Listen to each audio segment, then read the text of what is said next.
Well, my name is Wade, and I'm doing this for Events Magazine online, I believe. Mhm. And so I watched your documentary, and obviously have questions about it, and actually some comments, perhaps.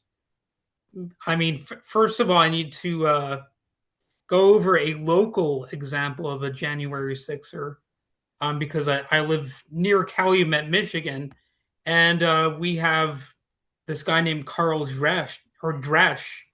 He was somebody who got wrapped up in this, and he posted that he's just setting the record straight. Antifa did not take the Capitol; that was patriots.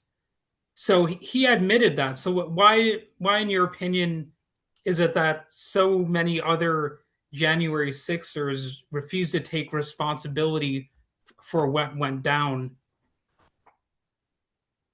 Like, Yeah, that's a hard question to answer.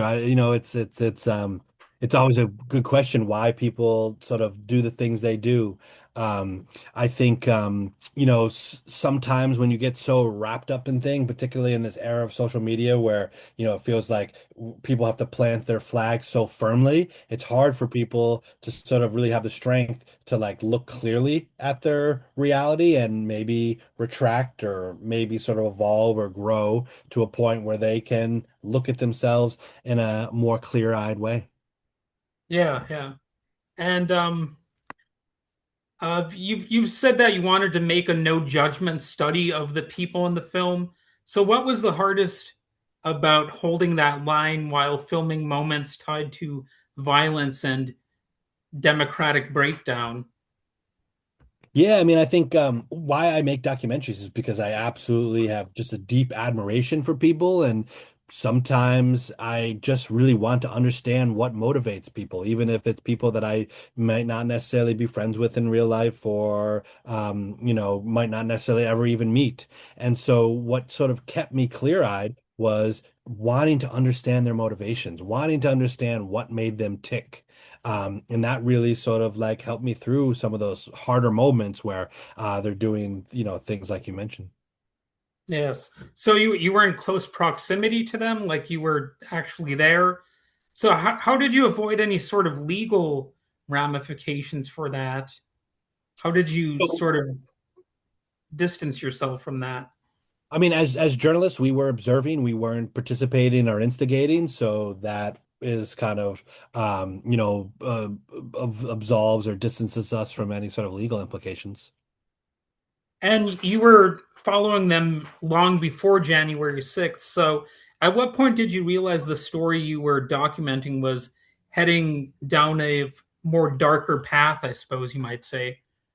Yeah, I think that became apparent to us in the fall of 2020, when the people found that there were the legal cases were getting sort of knocked down, that legal cases that were challenging the election, and if there was a turn in like November where things went from like, oh, people seemed hopeful that maybe they would get to overturn the results to like it became clear that there was no going to be no sort of traditional legal method for them to be able to get what they want. And so, in order for them to get what they want, they'd have to resort to extraordinary measures. And at that point, it became clear that something wild was going to happen. So what are your thoughts on the sort of voter purges that you hear about, which actually do happen, where they go through voter rolls and just um, get rid of names if they're like duplicate names or something like that? Have you heard about that? And did you have an opportunity to mention any of those issues? Yeah, so things like cleaning the voter rolls and things like that, are something that happens for sure. The level of fraud that was alleged to have happened during 2020, there was never any evidence to support that what Sure. was happening. And so we sort of talk about that in the film as through news footage. So you see sort of people go about their day and then sort of like hit up against the sort of reality of there not actually being credible evidence for what they think has happened. Sure. And let's see, what else do I have here? So the movie focuses on more on three individuals than on leaders or institutions. So, what did you learn about political radicalization by staying so close to everyday lives instead of bigger names? No, I really appreciate that. That's a great question. That's an astute observation. We wanted to look at the everyday people and not focus on those big names for exactly this reason, to like better understand what motivates people. And what we discovered was that, the average person isn't really driven by ideology or an ism or all of this sort of rhetoric that is often dominates the conversation in the headlines. What drives people is a desire for meaning, a desire for community. People want to belong and feel good and feel seen. And we found people who were sort of attracted to the movement because they met friends they liked. They felt like they were heard. They felt like they found other people who had similar grievances. And that those camaraderie, that friendship is what sort of ignited in people this sort of desire to keep going and keep moving. And I think that's one of the biggest surprises that we experienced while filming that hopefully comes out in how people see the film. And I should mention that one of the key characters, I suppose you might say, uh, seems to feel like he's a legend in his own mind in a way. And I'm wondering what your thoughts are about that. Like people believing that they're like icons defending, truth, justice, the American way, whatever you want to refer to it as. Yeah, I mean, I think that's one of the big conundrums of this current period of social media, where it's like it seems to many people that there's that social media offers this like quick path to stardom that I can just control my own image, I can just get a bunch of accounts online, and then I'll be famous, and it doesn't work like that. And so I think that, one of the people in our film is really caught up in that, and you can see that. And I think like what's beneath that is his need for validation, his need to feel loved, his need to feel like he belongs and that he's doing something that matters. And you see that through a lot of the decisions. It's not in the film. He hints at this at different moments and he talks about this, but he in earlier in his life he tried to join the military. He tried to do this profession or that profession where he thought he would be doing something for society, and things didn't necessarily work out in ways that he expected that they would work out. And that now manifests itself in his sort of like clout chasing on the internet or whatever you want to call it. But it all kind of stems from this desire to matter. So there's a little bit of celebrity culture actually involved in that understanding of the world, Yeah. the self-aggrandizement, I suppose. Yep, absolutely. And so what about the pardon that he received? Did that sort of change the story at all, in your opinion? So you got to watch the film to see that. Yeah, yeah. No, did that change the story? It validated him. It affirmed that the world as he saw it is the world as he sees it, and that he was doing something right. Because the